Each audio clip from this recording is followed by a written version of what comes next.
guys, today is a Christmas Eve, 24 of December guys. So our dinner for today is pinichot. Traditionally nila ni Jude pinichot nga ang lamb gidry nga daghay salt.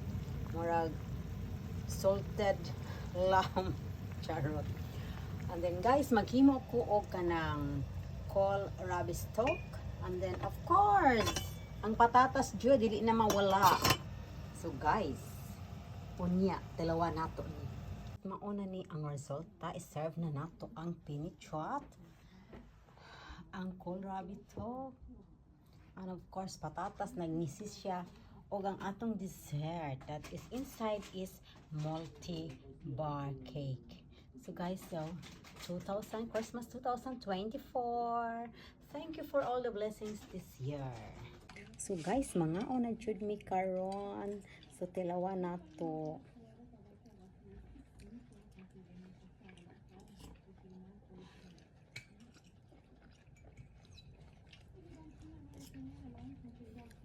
As usual guys, lami jud siya.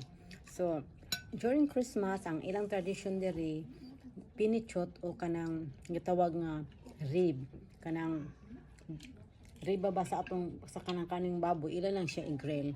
Mga ilang kaunon diri. So guys, ang amo ang na-choose karon is pinichot. So guys, thank you for watching and Merry Christmas. Bye.